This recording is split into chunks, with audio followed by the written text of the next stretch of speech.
Assalamualaikum dan salam Malaysia Madani bersama saya Nurnisa Hamsila Osman langsung dari Bilik Berita untuk waktu ini. Baik, kita teruskan dengan laporan utama berita.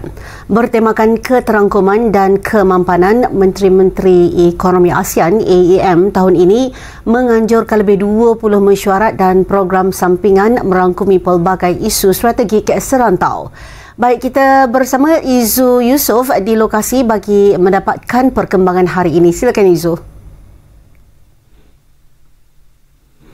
Baik, 57 ASEAN Economic Meeting ataupun AEM ke-57 berlangsung pada hari ini memasuki hari ke terakhir, di mana pada hari ini tumpuannya akan lebih terarah kepada mesyuarat AEM India kali ke-22, di mana India telah menyatakan komitmennya untuk menguat atau untuk mengurangkan defisit dagangan dengan negara-negara Asia Tenggara.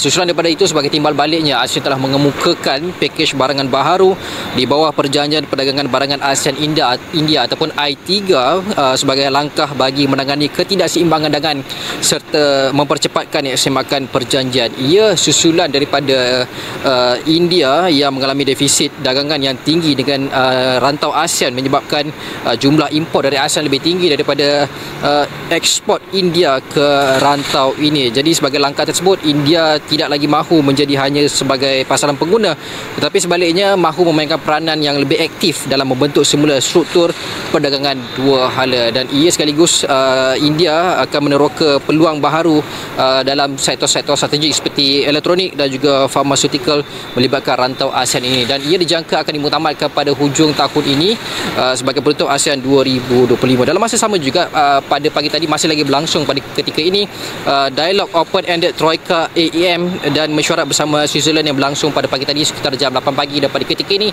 masih lagi berlangsung yang dipengerusikan oleh Timbalan Menteri MITI iaitu YB Liu Chintong. Seterusnya kita akan melihat beberapa mesyuarat lain melibatkan perundingan Kanada AEM ke-14, seterusnya World Economic Forum ataupun Ekonomi Digital ASEAN 2025, serta mesyuarat dengan pegawai perdagangan Rusia dan Hong Kong yang sudah pastinya akan memberikan banyak-banyak input dengan perdagangan dan juga rantau ASEAN ini. Jadi saya rasa pada ketika itu saja boleh kongsikan pada pagi ini. Boleh semula ke Noni di Bilik Berita. Silakan.